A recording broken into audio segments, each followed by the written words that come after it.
Jackie, thank you very much for joining me for the podcast today. We've spent a lot of time together on live webinars, in person events, and many more. But what a great way for the audience to get to know you better. And one of the nice things about the podcast is that even people that have known you for a long time get to learn some things about you that sometimes they don't come up in daily conversation, which is a nice way to do it.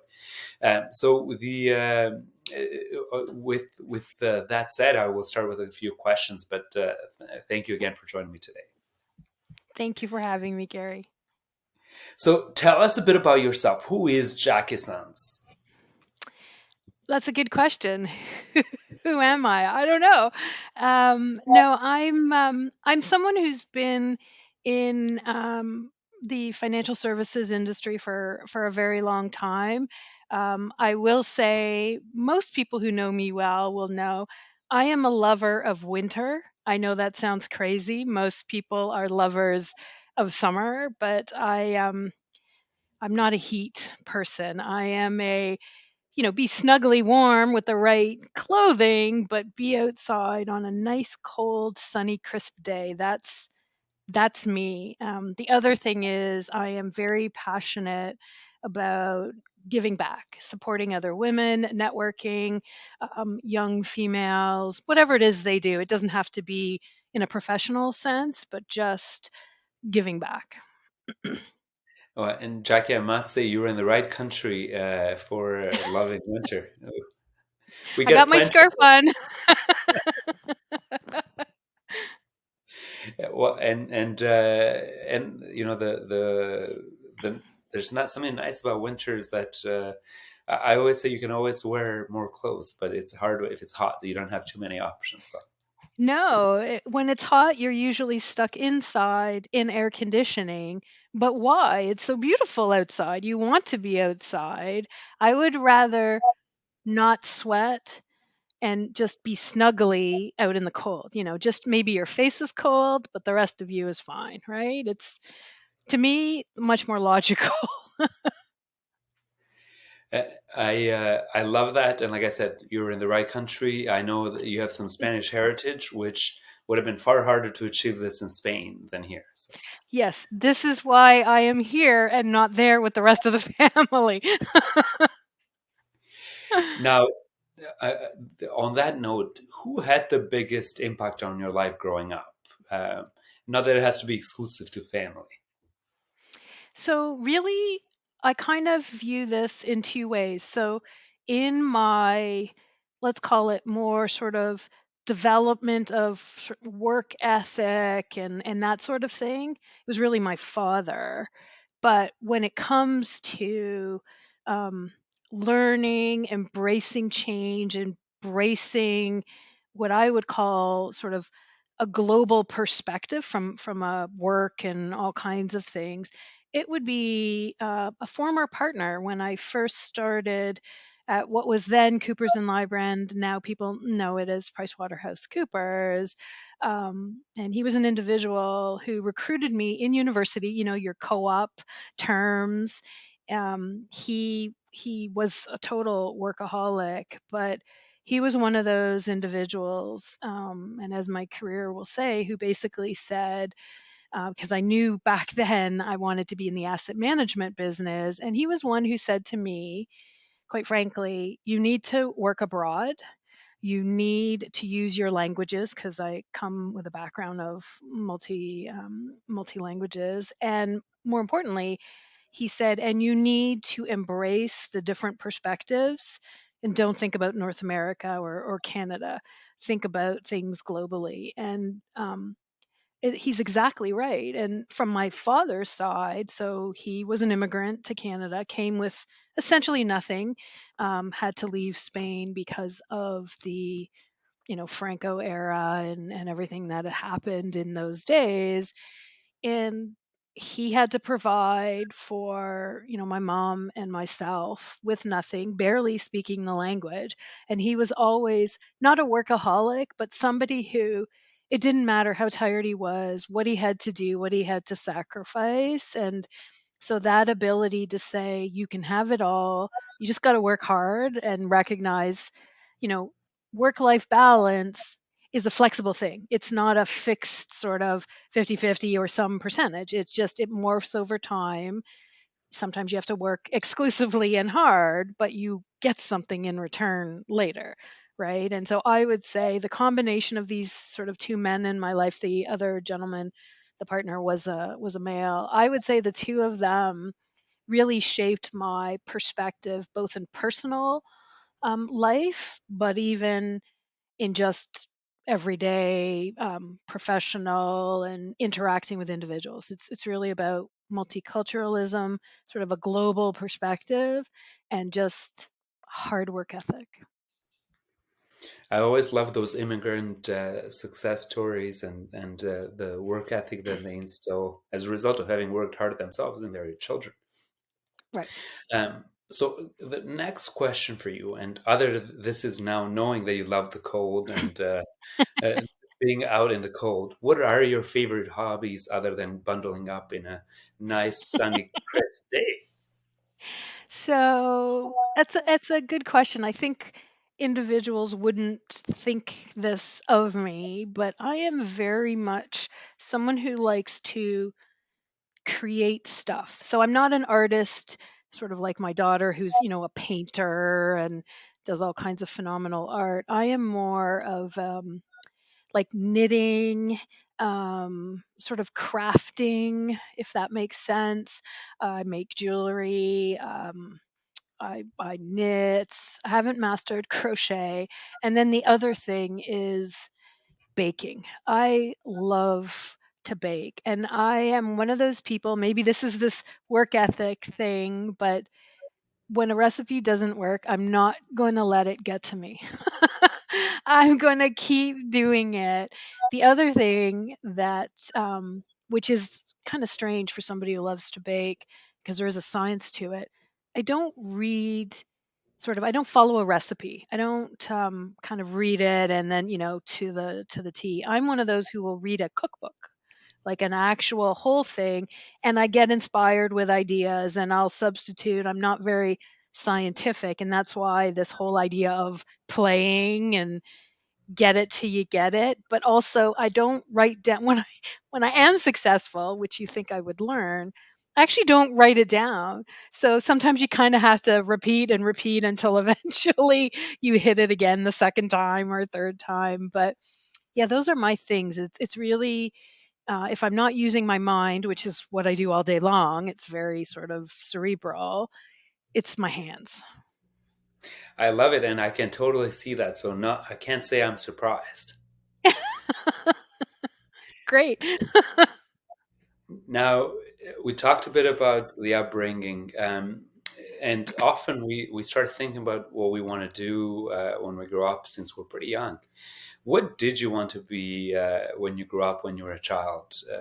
You probably didn't imagine compliance per se. So, Yeah, no, it's true. I did not think specifically compliance, but interestingly, and this comes to going back to my father. So he had, when he came, he had purchased a business, and there were times that my mom was working. They didn't have daycare, and so up Jackie had to go to dad's work because he owned the business. My mom worked in a grocery store, so you can't have a small child in the grocery store. Can you imagine eating everything in sight? But I would sit there in sort of the office part, and many a time he would have the firm's accountants in. And I used to think it was really cool. They'd keep, the owner's child busy, give me little things to do. And I always thought, that's cool. I want to do that because I don't want to work as hard as my dad. Because I always thought they weren't working hard. They weren't there all the time. They came in, they shoved paper around, punched numbers into a calculator, spit out stuff, and, would tell my dad, you're going to get this amount back or you got to pay this. And I just thought that was cool. So I always thought I'm going to do accounting. And that was for the longest time. And then in high school, we did one of those in some business class. I can't even remember now. We did one of those stock challenges, where you, on paper, you pick some stocks, do some investing, see how you perform. And it's to teach you a little bit about markets. And then that was it. That I was bit by the bug, and I was like, I'm going to be in capital markets. And then I thought, there's got to be a way to marry the accounting thing that I still thought was cool from my dad's business and capital markets. And so I pursued my CA, I guess now CPA, um, just because that was just the thing that, I just knew those letters would do something for me. But throughout university, and even in those co-op terms, when I referred to going to PwC, I was in that group. So I was in the group that would do audits, tax returns, et cetera, of whether it's brokers, asset managers, fund companies, in that sort of capital market space. And kind of the rest was history. All my global work with PwC, doing work in Luxembourg, some projects in Singapore and in Bermuda, was all sort of, my client base was all capital markets. So that's kind of how I meandered into it. Now, obviously, accounting and compliance don't sound like they would jive, but it is one of the proficiency requirements in Canada to be registered as a CCO is to be an accountant. So you can either be a lawyer, a CFA, or an accountant. So I didn't know that in my youth, but there you go. It was a perfect fit. No, I love it. And in fact, it sets up nicely for the next question I wanted to ask you is I touched a bit on your career journey, but just what were some of the more pivotal moments of your career, just for our audience, because they sort of know Jackie in her context, and it's with highlights, not necessarily every organization, but like some more pivotal point. Yeah, I mean, I would say two things. One was, again, in those early days post university, that partner that hired me for the co op terms and had me coming back, he basically sort of orchestrated, if you will, or directed the assignments I was on. So he, for whatever it is he saw, and I never really did ask him what he saw, I always got myself on some pretty important and strategic clients, some very large global asset managers, and some innovative asset managers, right, with pretty neat products.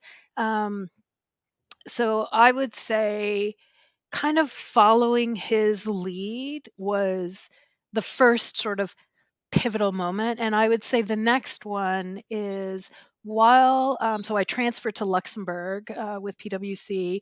He basically just picked up the phone, would call that office and say, "How fast can you take Jackie? Because you're taking Jackie." Um, and then next thing I know, running around, and I happen to have the Spanish passport, but my husband is about as Canadian as you can get. So we had to figure out, how do we get him over there aside from just living with me. But while I was there, and this was just before the Euro, I got to work on a special project where we were consulting with the EU, the sort of global offices, about the euro and how that would look and how a transition period would look and what that would mean for funds and asset managers, because they had been proposing sort of the dual currency structure, right? You quote in euro and you quote in whatever francs or whatever country you're in.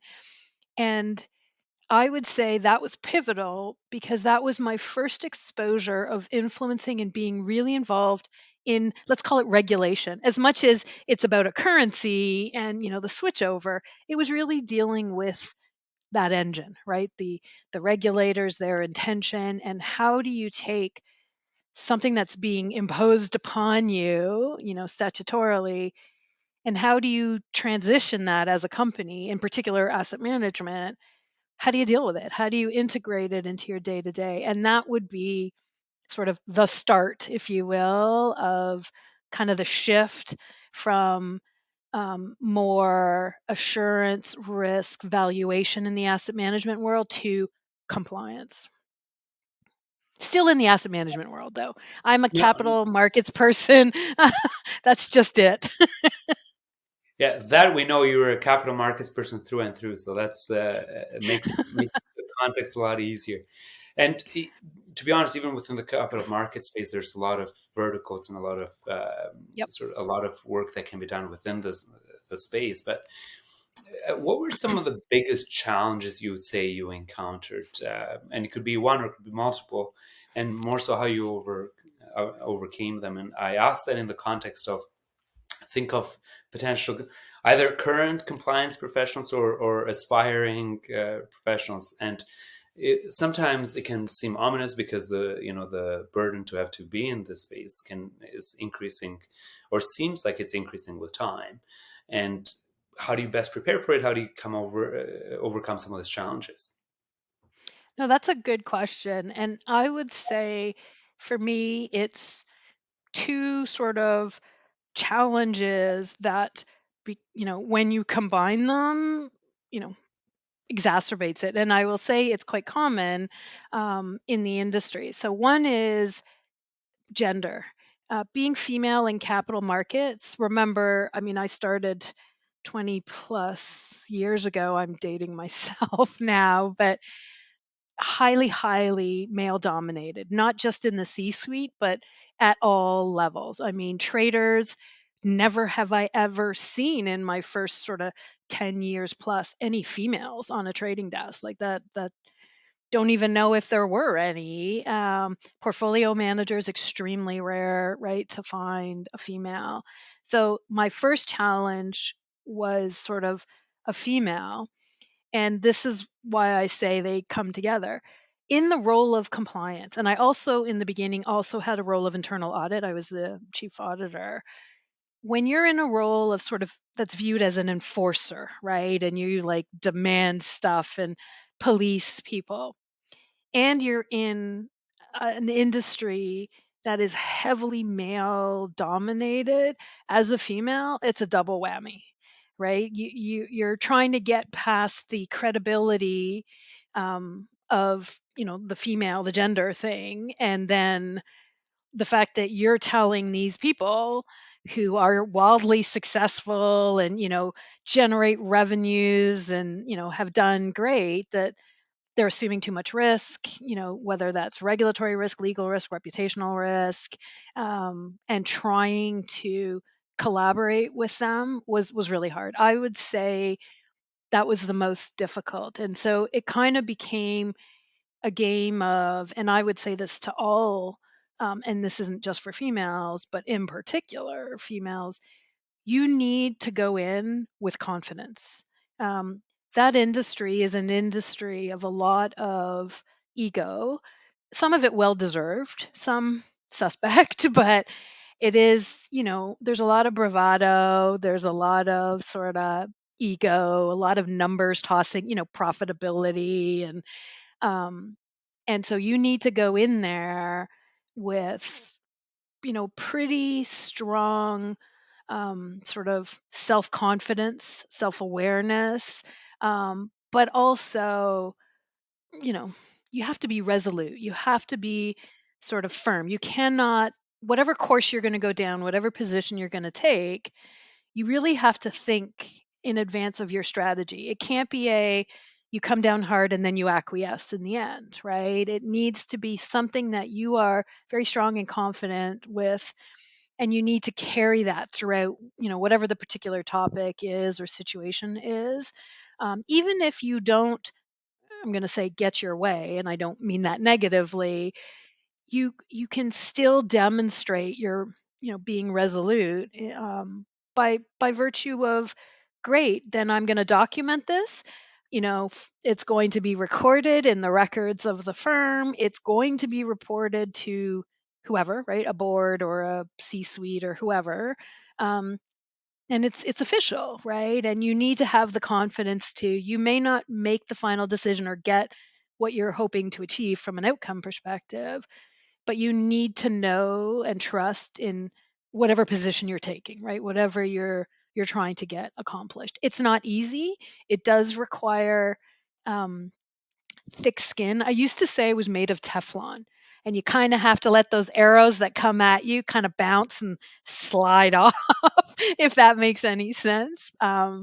Because whether you're in audit or whether you're in compliance, you're generally, anything you come into, doesn't matter how right you are, how reasonable you're being, how collaborative you're being, you're kind of viewed as the bad guy, right? You're preventing or inhibiting the ability to do something, whatever that something is. And that's the view, even if you've never met the person before.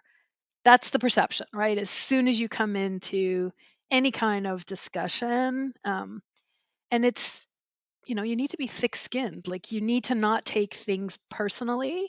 I will say, in my younger years, you would stress out, and I'd see many people, and this is male and female, like even health wise, like you stress so much, you lose sleep, you feel like, oh my gosh, that issue got escalated all the way up to the chairman, vice chairman, CEO, right? Like anywhere. And you kind of, and this is where the confidence comes in, is you need to be resilient. Don't take it personally. Nobody's attacking you as, Jackie or as Gary. They just don't like your message. And you just have to remember, you're the messenger. You are doing the right thing for everybody, whether that's the corporation, the parties that are involved in case they're, doing something that's inappropriate and they personally could be liable. And you're doing it from the right place, and you need to recognize that it's going to be hard. People are going to be, um, I'm going to put this in air quotes, difficult with you. There's varying degrees. Things will be said. Capital markets, I will say, for whatever reason, seems to attract people who don't have a lot of filters. A lot gets said, a lot of emotional stuff happens. And I know it's the stress of the day and the stress of the markets, but you kind of have to be made of Teflon, and thick skinned, and just when you leave work, leave it behind. You'll deal with it tomorrow. It's not the end of the world. It's not personal. It's not a reflection on your abilities. But it's hard. It is, it's not for everybody, right? That's the thing. And I would say some, not all industries are like capital markets, but there are many others that I can imagine being quite similar, right? Where it's just a high stress environment, and so everybody is on edge, right? And when people are on edge, things happen, things get said that aren't personal, but it's out there, right? Well, and that's you're right. The compliance role does come with pressures. You become the often the bad cop, not because you'd like to be, but because somebody has to play their role of monitoring things. Yeah. And I like to use the comparison as like, sometimes you hire litigators for because there may be an issue, and you may not always like what they have to say, but the good thing about the experience they have is that they bring sort of a perspective of why you should do things a certain way, and probably lawyers in general well beyond before it gets to litigation, because they try to prevent that from getting there in the first place. Right. So, one on a related note, some of your previous roles were with individual asset managers, and now you're in a role where you're consulting a bit more broadly, and you see some more general themes. Um, Considering some of the themes you see now, and sort of you may see some gaps that may be consistent throughout different places, but also some best practices that may have appeared a bit more as you have this broader spectrum. So, to the extent that some compliance professionals are listening, and you want to give them some tips on sort of best practices, or where things tend to go wrong most commonly, or where there may be gaps more often than we think, what would those be, and what advice would you have for either existing compliance professionals or aspiring?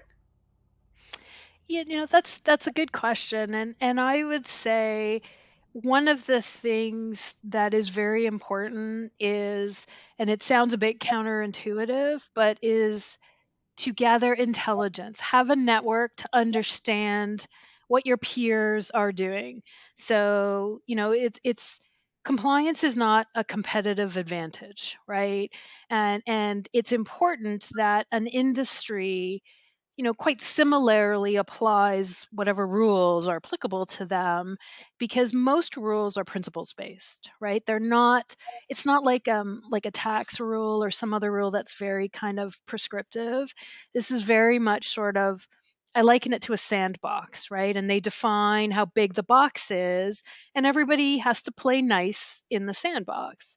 Well, you don't want to have all the kids up in one corner and you're in another corner, because when a regulator comes knocking, you're the anomaly. Like, why is that kid in the corner all by themselves? So you kind of want to be not necessarily in the middle of the pack, but you want to generally benchmark yourself and understand how are people tackling this, recognizing it's not about the precise processes, because every organization is structured differently, right? They have different tools, different sort of governance and approvals, and layers of review.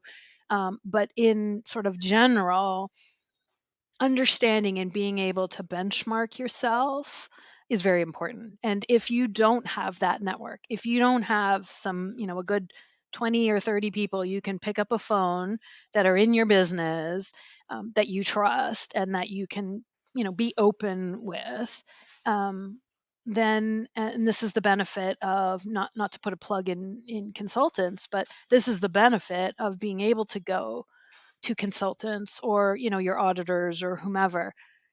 They see the industry and they can give you benchmark type intelligence, right? And say, hey, you're dramatically different, whether you're a front outlier or back end doesn't really matter. You're just, think of it as a bell curve. You're kind of on one extreme, and you just don't know, even if you're in the forefront, if the regulator is going to agree, right? Like, at the end of the day, you're kind of safer in the pack. I know that sounds crazy to say, but you don't want to be out there, right? You don't want to be that dramatically different. And so I would say probably the single biggest tip is have a network.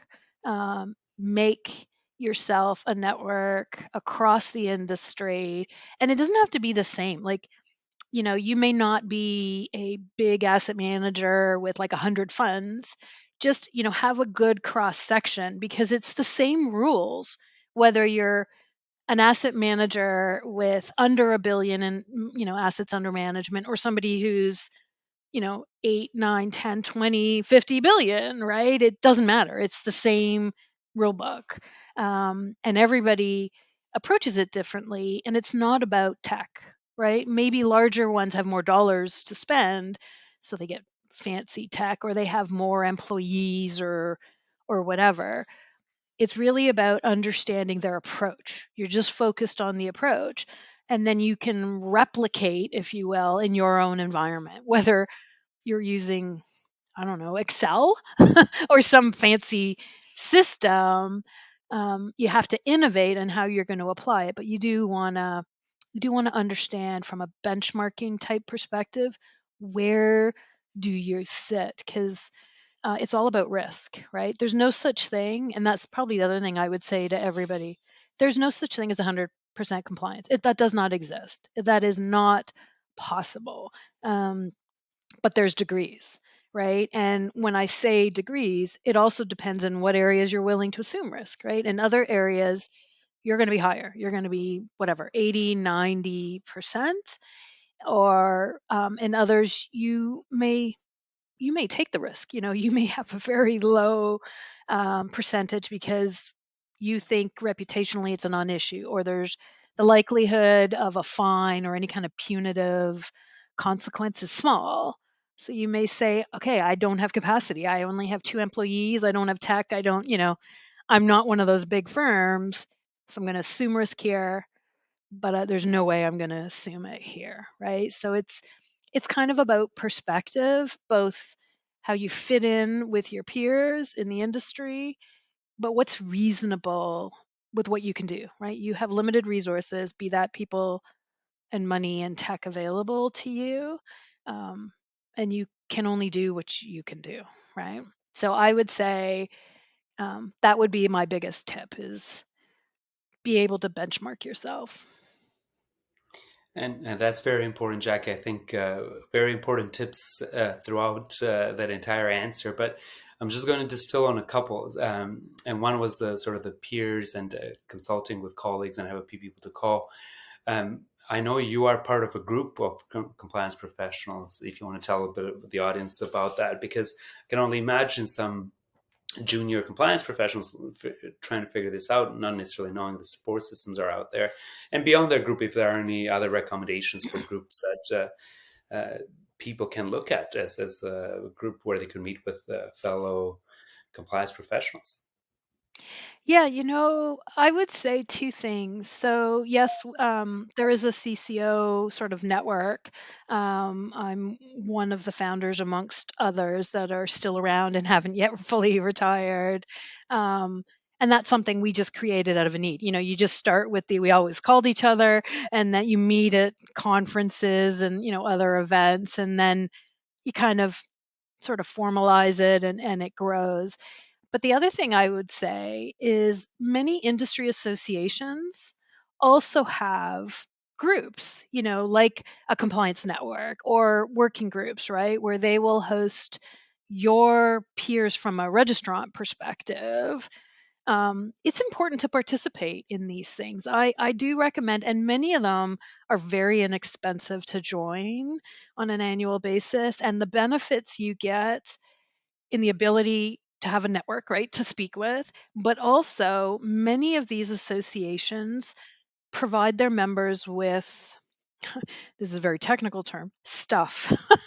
And by that I mean, templates of, I don't know, a particular policy, a form to record approvals, or all kinds of different things. And those are tools that you can use also to benchmark, because the people who create them at these associations are representatives of the industry. It tends to be the same kinds of people that are in the CCO network that I referred to are the ones that leverage those industry associations. And so when you're in those associations as a member, even if you're not a spokesperson and don't really feel comfortable being in and contributing to a working group, you have these documents, right? These templates. And it's not to say that they've been blessed. They're not blessed by regulators, but they're a good indication of the types of things that your peers are doing, right? And it's another way to say, what do I have in place? What does it look like compared to what I got off, the industry association member site? And what do I want to take from it, not take from it? I think those two, sort of trying to get into a network or leveraging the industry associations, are probably the single best way to do it. Another thing, and I know this intimidates people, the commissions, the securities commissions and regulators themselves, they hold a lot of information sessions, webinars, meetings. Um, and it's not so much what they say, and it's scripted, it's always going to be sort of the same story. It's the ability to know them, to literally meet them, network with them, talk to them. And once you develop a relationship with individuals at the regulator, it's okay to phone them, because you're demonstrating you're trying to comply, like you're interested in their perspective on XYZ requirement, whatever that is. And you really, they're not going to give you a definitive what you have to do, what you should do, right? They toe the line. Um, but it's always good to have those conversations with them. So, and then I know for younger compliance folks, that's very intimidating, right? But they're the regulator.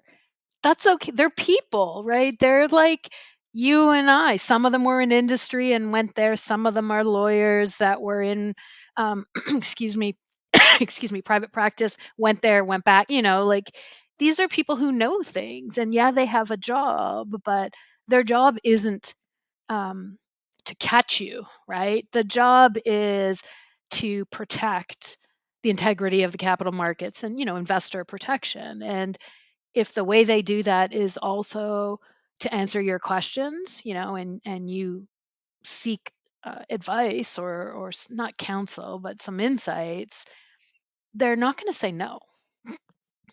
So that one's probably the harder one. I will say that's something that took even me a while, but once you go to all those and you know these people as people, they're not so scary anymore. They're the regulator, but they're not, the regulator with a capital R, right? They're just people doing their job. Far less ominous when you put it that way, right? Because It's true. to your point, there are people. They all have families they go to, and so on. It's not always about the stick with the regulator. Yeah.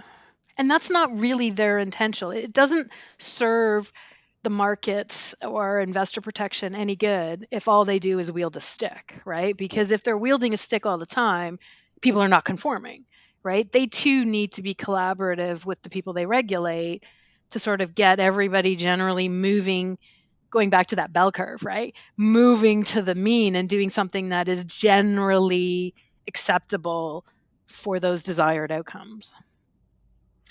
Um, I know that you are a famous multitasker, and we touched on that even at the beginning of the interview. What are some productivity tips you use that make you able to produce as much as you do, and often at the same time?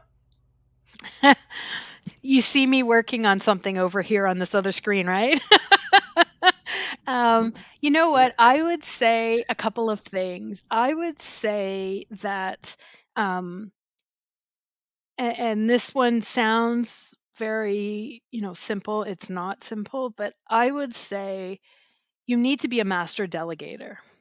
And by that is know what you have to do yourself, like really where you're going to add value, and it's worth the time and effort, commitment to using your time. But also realize that when you delegate and you take the time, and it's counterintuitive because you got to spend the time, and you might think you can do it faster, but you spend the time in that coaching and helping whomever, right, that you've assigned stuff to, you actually train them. And the more you delegate, the more you bring others around you to a level of understanding of what you need and how you need it and what it's got to look like, all those wonderful things. And the more you bring your team to that level, um, the more efficient you collectively become. You become more productive because you kind of everybody knows, their strengths, their weaknesses, what we need, how to prioritize. So delegation is one, and then the other one I would say, um, things like just regular Microsoft Office, like use tools that you actually have available to you. A lot of people kind of think, oh, Excel, you can't, what can you do with Excel? Learn the tech. It's amazing. And I've done this with smaller firms, where I am now. And even when I was at a smaller firm, you'd be amazed at what basic technology, it's obviously not workflows and the great big systems, but you can enable so much from yourself if you leverage tech. So I'm just going to use Excel as an example. Learn formulas, learn how to write small, simple macros, simple things that if it's going to be repetitive, let it do it for you. Why are you spending the time doing it, right? Let it do it for you. Um, Learn also how to leverage um, I'm going to say solutions. So, I think of AI and other providers out there that use these types of technology and bots and stuff. These things, particularly if you have activities that are repetitive, um, leverage it. It's actually becoming less and less expensive to acquire it, and it's less expensive than the head count that you'd have to bring in. Leverage it. Like, I don't know how else to say, and we're not talking fancy systems here, right? Writing little bots and leveraging AI, and also I'm going to say shop. And by that, I mean not to plug Alexa, but shop around for your service providers, right? Because typically, um, as they compete on price, on the same token, they compete on service, right? And if they can make you more efficient and deliver and, meet all your expectations, you can do more, right? Not everybody has budgets for it, but there are things that you have to do by law and you can't do it yourself. So, for those things like a translation in another language that you're prescribed to do, find people with the same type of philosophy with you, right? With the right tools and technology that enable you to get things done quicker and faster and increase your capacity to do more. Does that make sense? Very much so, and I love that there was a natural Alexa translations plugin because it just goes so well with the efficiency at the time. It's true though, right? Like, these are the things that we need to think about. How do you increase your capacity, right? That's at the end of the day what multitasking does. It's just an approach to increasing your capacity. And no, really appreciate those insights, and I think it'll be certainly helpful for, like I said, aspiring professionals in compliance, existing, regardless what stage of their career they're in. So I will go to another stage of our podcast, which is what we call a rapid fire question. So I just want you Okay. to sort of whatever comes top of mind as I ask the questions. They're straightforward and just lots of fun at the same time. What is Sure. your favorite word? Blue. Uh, I love it, and I'm not going to ask why because I think part of this is I want the audience to engage with you and say, "Hey, like, call you out to be like, what? Why blue? I want to Why know." blue? What word do you hate? Nasty. Love it. What word do you have a hard time pronouncing, if any? Oh my gosh.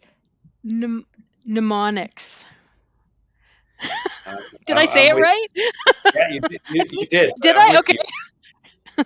I had to say that. I had to think about it as I said it. What is your favorite word in another language, if any? I know Mm, you're multilingual, so that's why I'm part of the yeah. reason for this. Salut.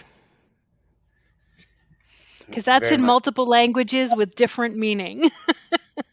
Very, very, very much agree. And for anyone having questions what that means in another language, we can always chat offline. Uh, how many languages can you speak on that note? So, conversationally, not thinking business wise, there is four that I speak and seven that I read. Now, I have Business to ask. wise, professionally, I would say two. So I have to ask which ones they are just because it's in my very nature when the languages are involved. So, the ones that I am sort of more fluent and proficient conversationally would be English, which is not my mother tongue, by the way, French, Spanish, Italian, and Portuguese. And then I move into um, the German, the excuse me. Sorry, I said German, right? Yes. German, and then I start getting into more dialects. So, for example, I can read Letzebuisch from my Luxembourg days. I'm not a great speaker of it at all. just like German. It's actually very similar. It's a mix of French and German. And then I would say there is a couple of Spanish dialects and Italian dialects that add to my reading abilities, but I'm not very good in the Portuguese world with the je. Every the je sound, which in it appears like in French with the C and the little S underneath, which is a very different sound in French. So these all of these languages, with the exception of German and Luxembourgish, are Latin based, right? And so there's that common thread in them. That's why it's quite easy to read them, and maybe not conversation. I might respond in a Latin based language that isn't the one we're talking in, but you usually can convey your message, right? Because they're just so similar, Well, all listen, of those languages. they may all have a Latin root, but it's still quite impressive because it is by far a lot more language than the vast majority of the people in the world can do. So, very Yeah, and interesting. that's the truthfully, when you are a child of a European family, Europeans, it's very common to speak multiple languages. Like, and I don't even mean English, like multiple European languages. It's very common. And again, having parents who came here without a word of English, um, so that's my Spanish and my French. Then we had to learn the English to get by, but their mentality, generally speaking, Europeans, is you can't hang your hat on English.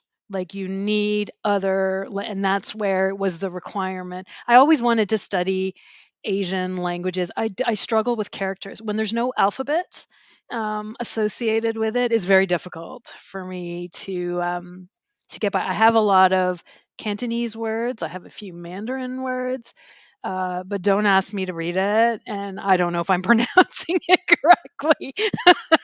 And that's from my business experience, right? I've got those words.